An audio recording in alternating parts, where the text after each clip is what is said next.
Hello viewers, स्वागत है आपका मेरे YouTube channel study with doctor Pawan Oberoi पर।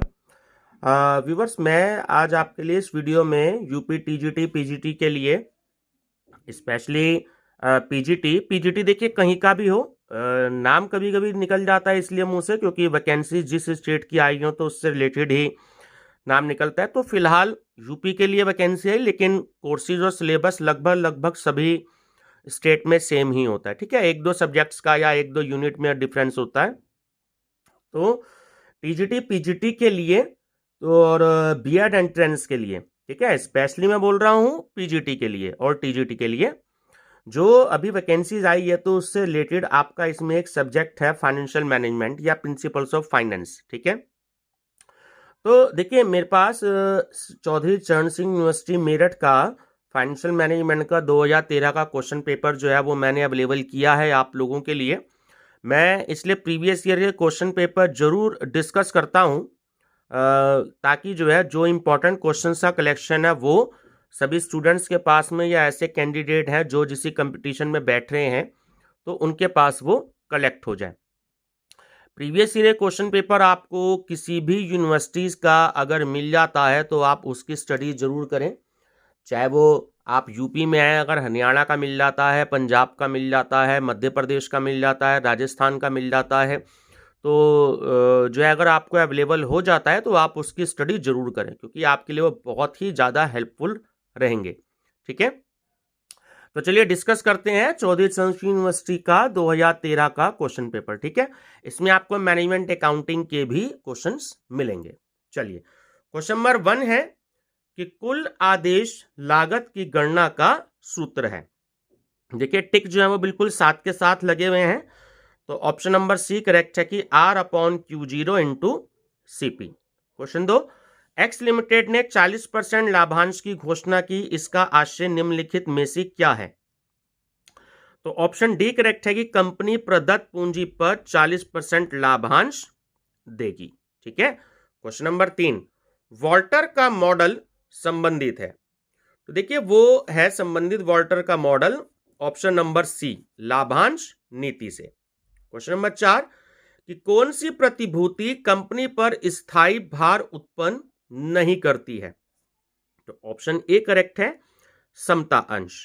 क्वेश्चन 5, वित्तीय नियोजन को प्रभावित करने वाले तत्व हैं। देखिए तीनों ही तत्व होते हैं, व्यापार की प्रकृति भी, सरकारी नियंत्रण भी और जोखिम की राशि भी। सही आंसर है ऑप्शन डी, उपयुक्त सभी। क्वेश्चन 6, वित्त कार्य की आधुनिक अवधारणा के अनुसार निम्न निर्णय लिए जाते हैं।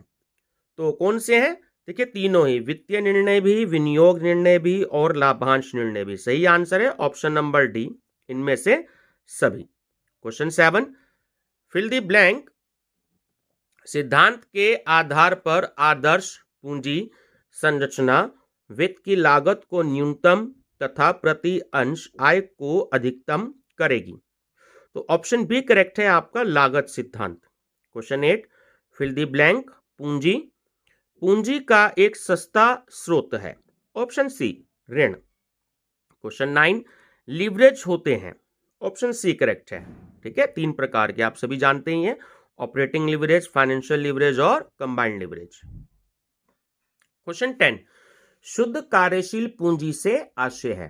तो ऑप्शन ए, चालू संपत्तियों का चालू दायित्वों पर आधिक्य। क्वेश्चन 11, द्रवित पूंजी से आशय है। ऑप्शन बी, पूंजी का वह भाग जो संपत्तियों से प्रदर्शित नहीं होता। क्वेश्चन 12, एक कंपनी द्वारा लाभांश की घोषणा नकद तथा फिल द ब्लैंक के रूप में की जा सकती है। Option D, bonus shares. Question 13, पूंजी संरचना को क्या निर्धारित करता है? ऑप्शन डी, नियंत्रण। क्वेश्चन 14, कार्यशील पूंजी को फिल द ब्लैंक तथा परिवर्तनशील कार्यशील पूंजी में विभक्त किया जाता है। ऑप्शन ए, स्थायी कार्यशील पूंजी। क्वेश्चन 15, लाभांश नीति है। ऑप्शन नंबर बी, बहुत लचीली। क्वेश्चन 16, कि निम्न में कौन एक दंतीकरण अनुपात नहीं है? ऑप्शन नंबर बी, त्वरित अनुपात। क्वेश्चन 17, जब परिचालन एवं वित्तीय उत्तोलक अधिक या ऊंचे हो तो दर्शाता है। ऑप्शन ए उच्च जोखिम।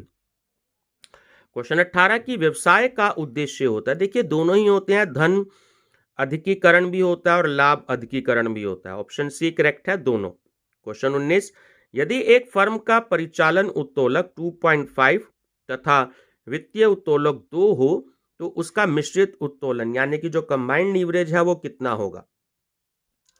ऑप्शन सी करेक्ट होगा, 5। ठीक है, मल्टीप्लीकेशन हो जाएगी दोनों की। क्वेश्चन 20, परिचालन उत्तोलक सामान्यतः अधिक होता है।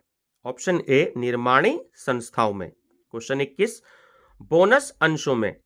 देखिए तीनों ही ऑप्शन बिल्कुल करेक्ट हैं कि लाभों का पूंजीकरण किया जाता है, वर्तमान अंशधारियों को बिना पैसा लिए अंश दिए जाते हैं और निर्गमित समता अंशों की संख्या में वृद्धि होती है। ठीक है, सही आंसर है ऑप्शन डी, उपयुक्त सभी। क्वेश्चन 22 कि लाभांश एक भाग है लाभों का। Option C. क्वेश्चन 23, चालू पूंजी का प्रयोग किया जा सकता है। ऑप्शन डी, कच्चा माल खरीदने हेतु। क्वेश्चन 24, लाभांश भुगतान न होने की दशा में गैर संचयी पूर्वाधिकार अंशों पर मताधिकार मिल जाता है। देखिए इनमें से कोई भी नहीं है, ना तो 1 वर्ष बाद, ना 2 वर्षों बाद और ना ही 3 वर्षों बाद। सही आंसर है ऑप्शन डी, इनमें से कोई नहीं। ठीक है, चलिए क्वेश्चन नंबर है आपका 25, सामग्री नियंत्रण आवश्यक है क्योंकि स्कंध में विनियोग अधिक होता है। तो उपयुक्त कथन है ऑप्शन ए, बिल्कुल सत्य है। क्वेश्चन 26, एक कंपनी बोनस अंश निर्गमित नहीं कर सकती यदि उसने फिल द ब्लैंक के भुगतान में त्रुटि की है। तो ऑप्शन नंबर सी करेक्ट है, कर्मचारियों के देह। क्वेश्चन 27, सुदृढ़ वित्तीय नियोजन के लक्षण है। देखिए तीनों ही हैं, तरलता भी है, मितव्ययिता भी है और सरलता भी है। ठीक है, सही आंसर है ऑप्शन डी, इनमें से सभी। क्वेश्चन 28, वित्तीय प्रबंध के कार्य हैं। तो तीनों ही हैं, विनियोग निर्णय भी है, वित्त प्रबंध निर्णय भी है और लाभांश नीति निर्णय भी है। तो सही आंसर है ऑप्शन नंबर डी, उपयुक्त सभी। क्वेश्चन 29, आय की वास्तविक अर्जन दर का सूत्र है। तो ऑप्शन सी करेक्ट है कि वास्तविक लाभ डिवाइडेड बाय विनियोजित पूंजी मल्टीप्लाई बाय 100। क्वेश्चन 30, समता पर व्यापार एवं उच्च दंतीकरण दोनों एक ही हैं। ऑप्शन ए सत्य। क्वेश्चन 31, कौन सा अति पूंजीकरण का कारण है? ऑप्शन बी उदार लाभांश नीति। क्वेश्चन 32, उत्तोलन का अभिप्राय वित्त प्रबंध में स्थायी लागत के वहन करने अथवा स्थायी प्रत्याय का भुगतान करने से है। किसने कहा है? ऑप्शन ए MC कुच्छल ने। ठीक है, क्वेश्चन 33 कि ब्याज एवं कर से पूर्व आय डिवाइडेड बाय कर से पूर्व आय, यह सूत्र है। ठीक है, किसका? ऑप्शन बी फाइनेंशियल लीवरेज का। ठीक है, क्वेश्चन 34 कि कर से पूर्व आय में प्रतिशत परिवर्तन और बिक्री में प्रदर्शित परिवर्तन फिल द ब्लैंक उत्तोलन की गणना की जाती है। तो ऑप्शन ए करेक्ट है आपका, परिचालन उत्तोलक। ठीक है, ऑपरेटिंग लीवरेज। क्वेश्चन 35, यदि कुल संपत्ति 2 लाख रुपए है और कुल संपत्ति आवर्त अनुपात 2 हो तो कुल बिक्री होगी। ऑप्शन बी 4 लाख रुपए। क्वेश्चन 36 की वार्षिक बिक्री है 6 लाख रुपए, परिवर्तनशील लागत है 4 लाख रुपए, आपका फिक्स एक्सपेंसेस है 1 लाख रुपए, तो आपका ऑपरेटिंग लीवरेज होगा। तो ऑप्शन बी करेक्ट है, 2। क्वेश्चन 37, यदि ऑपरेटिंग लीवरेज जो है वो 3 हो और सेल्स 30% से बढ़ जाती है तो ब्याज एवं कर से पूर्व आय में प्रतिशत कितने प्रतिशत वृद्धि होगी? तो ऑप्शन नंबर ए करेक्ट है, 90%। क्वेश्चन 38, संयुक्त लीवरेज 2.8, यदि बिक्री में 4% वृद्धि हो तो कर योग्य आय में कितने प्रतिशत वृद्धि होगी? ऑप्शन सी करेक्ट है, 11.2। क्वेश्चन 39, लाभांश का भुगतान घोषणा के कितने दिन के अंदर हो जाना चाहिए? ऑप्शन बी करेक्ट है आपका, 42 दिन। देखिए बहुत ही मोस्ट इंपॉर्टेंट है ये, एनटीए नेट में भी आया हुआ क्वेश्चन है। जब भी कोई कंपनी डिविडेंड डिक्लेयर करती है तो उस डिक्लेयर करने के 42 दिन के अंदर उसकी पेमेंट हो जानी चाहिए। क्वेश्चन 40, राम के पास 10 रुपए वाले 50,000 अंश हैं, इन्होंने वर्तमान में सम मूल्य पर सूचीयन किया गया। तो लाभांश है आपका 3.5 रुपए प्रति अंश, पूंजीकरण की दर है 20%। यदि लाभांश घोषित किया जाता है तो MM मॉडल के अनुसार अंशों का बाजार मूल्य होगा। तो ऑप्शन सी करेक्ट है, 8.50। ठीक है। क्वेश्चन 41, चालू दायित्व में शामिल नहीं होते। ऑप्शन बी ऋण पत्र। ठीक है, डिवेंचर्स। क्वेश्चन 42, कार्यशील पूंजी को निर्धारित करने वाले घटक हैं। देखिए तीनों ही हैं, व्यवसाय की प्रकृति भी है, परिचालन चक्र की अवधि भी है और बैंकिंग संबंध भी है। सही आंसर है ऑप्शन नंबर डी, उपरोक्त सभी। क्वेश्चन 43 कि औसत देनदार डिवाइडेड बाय उधार बिक्री प्रतिदिन, तो ये सूत्र किसका है? तो ये सूत्र है आपका ऑप्शन नंबर सी, औसत उधार अवधि। क्वेश्चन 44, निम्नलिखित में से कौन सा कार्यशील पूंजी का दीर्घकालीन स्रोत नहीं है? तो ऑप्शन नंबर डी करेक्ट है आपका, करों के लिए प्रावधान। क्वेश्चन 45, मिलर और मॉडल उन परिस्थितियों में उपयुक्त होता है। ऑप्शन बी करेक्ट है कि नकदी की मांग स्थिर नहीं है। क्वेश्चन 46, प्राप्यों शब्द का आशय है। तो ऑप्शन आपका ए करेक्ट है कि व्यापारिक देनदार और प्राप्य बिल। क्वेश्चन 47, स्कंध में शामिल है स्टॉक में, तीनों ही है, अर्धनिर्मित माल भी है, निर्मित माल भी है और कच्चा माल भी शामिल है। क्वेश्चन 48, हॉवर्ड वेस्टर्न तथा ब्राइम समर्थक हैं किसके? ऑप्शन ए, परंपरागत विचारधारा के। ठीक है। क्वेश्चन 49 की एक लिमिटेड कंपनी की अनुमानित वार्षिक आय 10 लाख रुपए है तथा इस प्रकार के व्यवसाय में विनियोजित पूंजी पर प्रत्याय की दर 10% है, तो पूंजीकरण की राशि होगी तो वो होगी आपकी 1 करोड़ रुपए। ठीक है, ऑप्शन नंबर सी करेक्ट है। क्वेश्चन 50, सुदृढ़ वित्तीय योजना नियोजन के लक्षण है। देखिए तीनों ही है, तरलता भी है, मितव्ययिता भी है और सरलता भी है। सही आंसर है ऑप्शन डी, इनमें से सभी। क्वेश्चन 51 कि अति पूंजीकरण के कारण है। तो देखिए अत्यधिक पूंजी निर्गमन, अगर कंपनी अत्यधिक पूंजी निर्गमन करती है तो अति पूंजीकरण हो जाता है। क्वेश्चन 52, अल्प पूंजीकरण के उपाय हैं। तो ऑप्शन ए करेक्ट है, बोनस अंशों का निर्गमन।